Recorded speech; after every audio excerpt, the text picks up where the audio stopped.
Halo, apa kabar seluruh perempuan parlemen di Indonesia? Kembali lagi di program kesayangan kita bersama saya Anggun Oktarini. Dan kali ini saya akan bincang-bincang dengan salah satu perempuan inspiratif Indonesia, yaitu Ibu Imas Aan Ubudiah dari fraksi PKB Jabar 11. Biasanya ini dipanggil Teteh Imas. Nah, setelah ini Anggun akan membahas seluruh kegiatannya selama 1 hari penuh dan bagaimana seorang perempuan bisa mewakili rakyat Indonesia.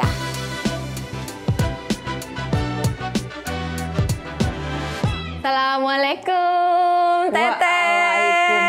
Apa kabar? Sehat? Alhamdulillah. Hadir juga di Kabupaten Tasik ini. Iya, aduh, Teteh cantik banget hari ini. Terima kasih. Apa karena mau ketemu santri-santri? Mau ketemu, alhamdulillah, para tokoh, alim ulama. Karena ini Kabupaten Tasik terkenal dengan kota santri. Makanya, alhamdulillah hari ini, kebetulan kita bulan ini Oktober itu Hari Santri, tanggal 22. Hari ini makanya Teteh mensupport betul-betul pengusaha yang ada di Kabupaten Tasik, tokoh-tokoh yang ada di Kabupaten Tasik, diajak kumpul, menyerap aspirasi. Kalau kita ke Jakarta, ke Tanah Abang, ya, ada pasar Tasik. Udah pernah? Udah. Memang carinya pasti ke sana. Tapi itu justru ngambilnya dari Tasik langsung ya? Tasik langsung. Kalau ke Tanah Abang, makanya ada Blok F. Blok F itu khusus mereka berangkatnya, dan diantaranya yang hadir di sini juga ada pengusaha yang memang dia dah turun-temurun, bikin bordiran khusus untuk baju koko, mukena sama muslim. Teteh diamanahi, tugas di Komisi 6. Komisi 6 kebetulan mitranya BUMN, mitranya Himbara. Selama ini kendala para pengusaha, khususnya para nyayina yang ada di pesantren itu, mereka punya koperasi, mereka punya kantin. Kendalanya mereka hanya modal diputarkan sendiri. Padahal kemarin Pak Menteri Keuangan udah mengucurkan anggaran ke Himbara itu 200 triliun. Nah, Teteh di Komisi 6 sekarang bertemu dengan para pengusaha, para tokoh itu. Tolong dong, mereka juga yang para pesantren ini UMKM-nya, mereka disapa juga. Teteh akan kawal supaya mereka tidak terjerat oleh pinjol sama judol yang sekarang menjadi permasalahan di Indonesia. Betul. Pasti ada strateginya dong. Ada strateginya. Terus untuk yang di Kota Tasik, Kabupaten Tasik sendiri nih, ada nggak sih tim khusus untuk penggeraknya gitu, yang menjalankan program-programnya Teteh? Ada. Boleh gak kita ngobrol juga? Boleh. Ada orangnya? Ada orangnya. Panggil. Pak, kebetulan ini orang Karangnungal, Pak Rohyan, monggo. Damang. Halo Bapak. Panggilnya Bapak Mamang. Pak Rohyan. Nah, saya perkenalkan dulu Pak Rohyan ini. Walau usianya sudah sepuh, tapi semangatnya muda. Saya kenapa beliau itu sudah bekerja tanpa modal dari pemerintah, dulunya usaha konveksi, mukena, terus apa lagi? Baju koko, terus bordiran baju muslim. Nah, tapi selama ini ya beliau tidak ada yang membina khusus dari pemerintah. Ya, ibaratnya masukin ke apa yang ke Jakarta itu, ke grosir. Grosir ke Tanah Abang. Ini mukena, Bu. Oh, ini mukena. Nah, mukena jangan kalah dengan yang dari Cina loh. Mukena Pak Rohyan, iya di Icalan sabaraha? Itu 125.000. 125.000. Untuk ini? Iya. Satu mukena ini, bahannya bagus loh. 125.000 dari katun. Oh, iya. Mukena 125.000. Sarang naon deh? Ini baju muslim koko. Baju muslim koko. Ini jahit sendiri berarti, Pak? Sendiri. Punya mesin sendiri ya? Mesin sendiri ada. Gitu. Jadi sudah dipacking, sudah beres, langsung dikasih sama orang. Cuma saya bikin punya orang karena saya nggak punya modal. Ya, jadi sudah langsung ke Tanah Abang. Oke, berarti terkendalanya tuh justru di permodalan. Yang dirasakan emang kebanyakan itu Apa? permodalan aja. Karena persaingannya di daerah itu kan ya banyak pengemok lah gitu. Jadi otomatis yang kerja itu harus 1 minggu gajian, 1 minggu gajian. Untuk bayar yang kerja. Konveksi ini yang kerja. Kebanyakan di daerah itu seperti itu sekarang. Karena terbentur modal, ya untuk bisa mengalahkan Bang Emok itulah harus modal dibantu. Makanya saya minta tolong sama Ibu Komisi Nah, saya sebagai timnya gitu. Komisi 6 itu concern sekarang bagaimana caranya anggaran KUR ini terserap oleh UMKM yang selama ini UMKM itu terjerat oleh pinjaman online, terjerat oleh Bank Emo karena mereka kalau mau ke bank terlalu banyak alasannya gitu. Banyak aturan. Kenapa tidak ngambil KUR? Apa yang menjadi alasan utamanya kok nggak bisa diambil nih program pemerintah justru? yang sebetulnya kemarin saya sudah ngajuin ke bank yang dekat gitu. Ya terbentung saya masih punya tunggakan ke bank, tapi bukan bank BRI bukan, tapi bank CJ yang ada di Cipatujah. Itu bank lokal atau bank naon? Bank Dulu lokal dulu, belum ini. Berarti bukan ke Himbara, bukan ya? Berarti bank daerah. Berarti tidak tersentuh oleh Himbara. Lantas angka apa nih yang akan diambil untuk si Kabupaten Tasik Untuk sendiri? Kabupaten Tasik selanjutnya kita akan mengadakan pelatihan. Insya Allah kita di Tasik nyusul seperti di Garut mengadakan pelatihan. Ekspor impor dan juga memfasilitasi, memediasi, mengawal supaya mereka mendapatkan anggaran dari Himbara. Ngomong-ngomong sekarang itu Teteh itu kan mau ada acara keasikan ngobrol. Ada acara doa bersama. Boleh. Terus selain itu jadi Teteh serap aspirasi mendengarkan semua keluhan 3 bulan Teteh nggak ketemu. Oke, kalau gitu silakan Teteh ini masuk dulu kegiatannya saking keasikan ngobrolnya sampai lupa. Tapi Anggun sekali lagi izin Anggun ikutin seharian ya. Boleh seharian ini biar tahu bagaimana kegiatan Teteh. Hatur nuhun Anggun. Assalamualaikum. Makasih ya Bapak.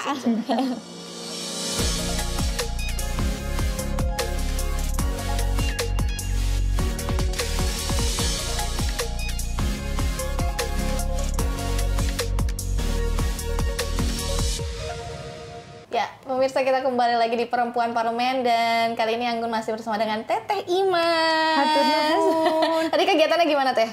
Alhamdulillah kegiatannya antusias. Kita mengadakan sholawat, kita mengadakan doa dulu sebelum dimulai acara. Makanya alhamdulillah nih bisa ketemu sama Teteh Mbak Anggun yang cantik. Jadi awalnya Teteh memang tinggal dari Kabupaten Tasik ini terkenal dengan pesantren terbanyak, gudangnya pesantren, gudangnya santri.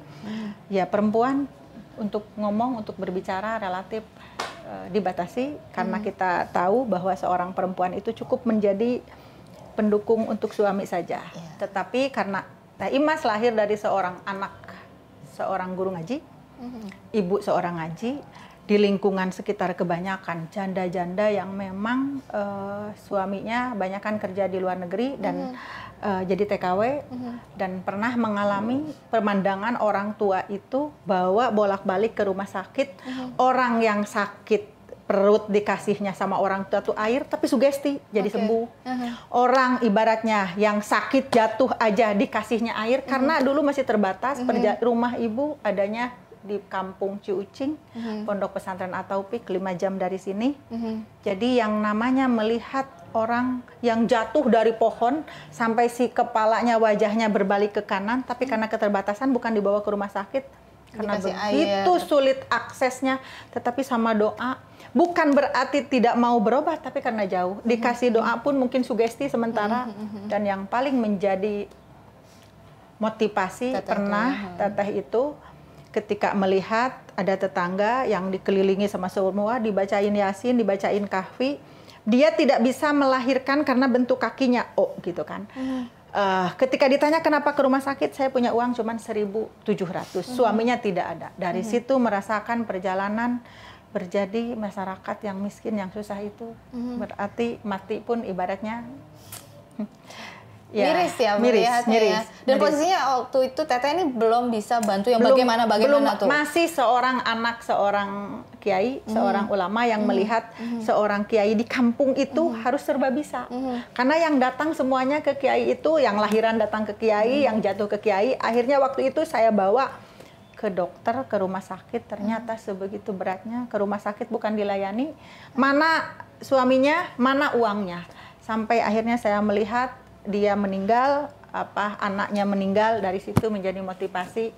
Saya harus punya kuasa, bagaimana caranya saya dihargai, berarti saya harus punya jabatan supaya orang yang meninggal dibiarkan begitu saja karena tidak punya uang. Nah, kondisinya nih Teteh kan perempuan, apalagi nih Garut, Tasikmalaya, ini gudangnya santri, gudangnya gitu, ulama, gudangnya pesantren. Betul. Nah, gimana, banyak sekali kan justru pemimpin ini dari laki-laki. Apa tanggapan atau stigma dari masyarakat ini? Luar biasa.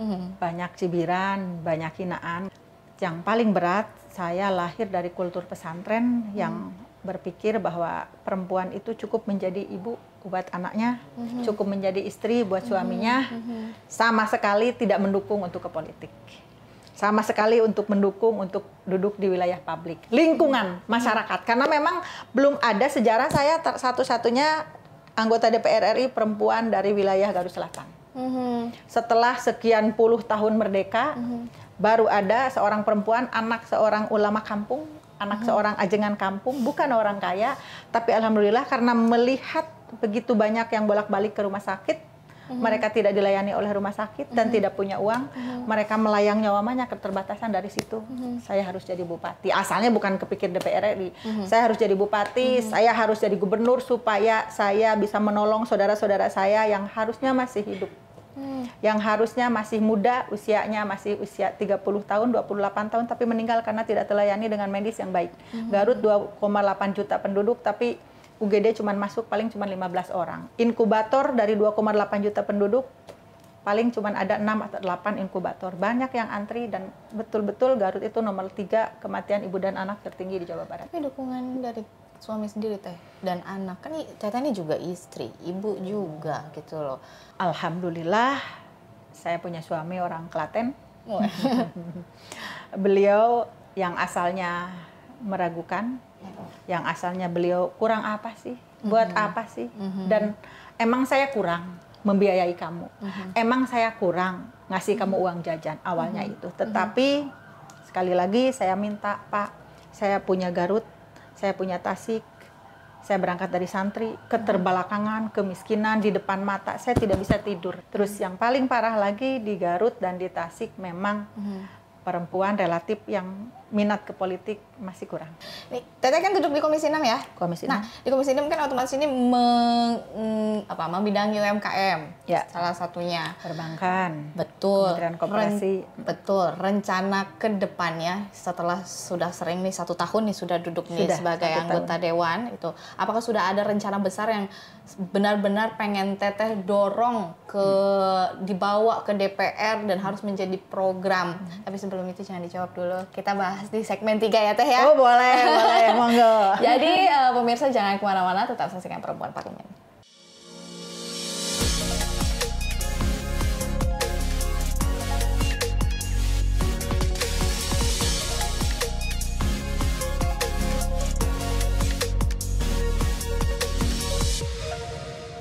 Kembali lagi di Perempuan Parlemen dan masih tetap bersama dengan Teteh Imas. Teteh, tadi kan aku sempat mempertanyakan soal ini kan sudah dalam waktu 1 tahun menjabat, sudah banyak sekali kembali ke dapil, menggali permasalahan yang ada di dapil. Ya, Teteh udah melihat belum apa sih sebenarnya yang bisa diajukan atau mungkin program nih yang benar-benar difokuskan di Komisi 6 sendiri. Apalagi Teteh ini lahir dari santri, pesantren, betul kan? Apakah memungkinkan gitu pesantren ini justru menjadi penggerak ekonomi nasional? Alhamdulillah, Teh Imas 10 bulan menjabat karena berangkat dari santri. Sekarang kita fokus kepada pesantren, di mana pesantren itu kebanyakan kiainya itu punya istri dan istrinya itu punya kantin. Istrinya itu selain punya kantin, dia juga punya usaha, ada warung, ada toko. Jadi santri-santri yang ada di pesantren, seperti saya di sini ada perguruan kajian Al Mustofa, itu muridnya sampai 8.000 dan punya kantin. Kantinnya oleh Bu Nyaina-Nyaina. Jadi di kantin tersebut menyediakan dari murid seragam sekolahnya, terus juga pesantren juga ada konveksinya. Makanya Teh Imas lebih fokus ke pesantren-pesantren yang menyediakan fasilitas untuk santrinya, fokus gimana caranya program dari pemerintah itu bahwa pesantren bisa menjadi penggerak ekonomi, jangan sampai image pesantren itu hanya mengajukan proposal. Ini terlalu negatif ya kesannya, padahal sebenarnya punya dipandangnya. Iya. Padahal justru pesantren itu yang santrinya 2.000, 5.000, 10.000, justru malah di situ tuh banyak usaha-usaha yang harus kita dorong. Tapi selama ini memang pemerintah jarang sekali yang melirik pesantren. Teh Imas di Komisi 6 sudah diinventarisir, dan di Garut kita udah kerjasama dengan beberapa perbankan, Himbara, untuk menginventarisir pesantren mana yang punya produk unggulan. Oke. Karena ada program satu desa satu produk unggulan. Di bawah komando Himpunan Pengusaha Santri di Garut. Sejauh apa Teteh ini ngelihat potensi pesantren? Justru makanya kalau misalkan yang lain selama ini karena bukan lahir dari pesantren, justru Teteh merasakan pesantren itu memberi kontribusi yang tinggi kepada, pertama kecil ya, desa. Desa itu mengandalkan segala sesuatu, kalau apa-apa itu ke pesantren, ke kiai, ke nyaina. Karena alhamdulillah di Garut sayuran, cuman yang jadi masalah itu mereka para santri itu sambil bertani, mereka para santri itu di tempat Teteh juga sama sambil usahanya untuk petelur. Ada yang satu pesantren 1.000, ada yang 2.000, dan itu mereka nggak berani ke bank, lucunya. Tapi itu udah jadi binaan Teteh. Sudah jadi binaan Teteh. Ada apa aja? Termasuk satu pertanian, ada kebun duren, alhamdulillah ngerintis dari awal, nanti bisa ke Garut. Bener kebun kalau duren. panen ya? Kalau panen metik sendiri dan diambil sendiri. Ada kebun jeruk juga dibina di Garut. Ada juga yang ternak jamur, ada juga ikan, banyak sekali. Makanya next selanjutnya ayo kita ke Garut. Kita langsung, jangan hanya ngobrol, supaya lihat. Bentuknya ini yang konkret deh, yang udah Teteh lakukan nih untuk mendorong pesantren sendiri bergerak membangun ekonomi nasional. Apa Teh? Ya bentuknya diantaranya memfasilitasi permodalan dari Himbara, dikawal, dan pelatihan ekspor impor. Dan itu sudah dilakukan di Garut dengan Kementerian UKM, dengan perbankan, dan tentunya sekarang sudah punya produk yang sebetulnya sudah bisa ekspor juga ke Jepang. Kendala nggak? Kendala yang paling utama sebetulnya di perizinan, di ekspor impor, di pemerintahan. Karena Pemda itu tidak menyediakan satu atap perizinan buat mereka. Padahal produk bagus, baik di Garut atau di Tasik. Bukti nyata dari pemerintah apa Teteh udah lihat gitu? Salah satu program yang udah Teteh bareng-bareng jalanin? Yang sudah dijalani yang jelas sekarang itu di Garut, pemerintah ya baru hanya meringankan saja modal yang kecil-kecil itu. KUR 50 juta, 100 juta, 200 juta, itu aja dari pemerintah. Diringankan itu sama program dari Himbara. Tapi kalau yang lain-lain belum ada. Pemerintah masih butuh gebrakan. Teteh sendiri punya pesan khusus nggak sih untuk perempuan-perempuan yang ada di Indonesia? Atau kita bisa wabil khusus untuk santri-santri ini? Ada nggak? Ada. Pesan khusus untuk para santri khususnya, untuk perempuan, jadi ibu, jadi istri, tapi tidak meninggalkan bahwa kita juga tidak jadi beban untuk keluarga, tidak jadi beban untuk masyarakat. Kita bisa berkontribusi apapun, misalkan mau jadi dokter, mau jadi politisi, mau jadi nyaina, mau jadi pengusaha apapun, jangan jadi halangan. Buktinya Teh Imas, sekalipun kita basicnya misalkan bukan dari politik, tapi alhamdulillah kita bisa berkontribusi buat pemerintah, terutama buat Garut sama Tasik. Oke, berarti intinya perempuan itu bukanlah sebuah halangan ya? Bukan. Tapi justru itu adalah satu kelembutan yang bisa kita gunakan nih untuk mungkin membawa perubahan nasional ya, Teh ya? Sebelum nasional, perubahan untuk keluarga dulu. Oke, keluarga dulu. Yang paling inti. Yang paling inti bermanfaat dulu buat diri kita sendiri. Mengomong-ngomong sama keluarga, kalau kita sendiri belum selesai dengan diri kita. Udah selesai dengan diri kita, keluarga kita, baru keluarga, baru lingkungan, baru nasional. Ya itulah tadi pemirsa, kita baru saja selesai nih mengikuti kegiatan dari Teh Imas. Dari pagi sampai malam harus belusukan, mendengar semua aspirasi ternyata memang tatap muka langsung. Betul, ternyata memang masih banyak sekali ini yang harus dikerjakan, dibawa ke parlemen dan didorong supaya jadi program pemerintah. Untuk menutup segmen kali ini, aku ingin mengucapkan perempuan parlemen, maju terus perempuan Indonesia.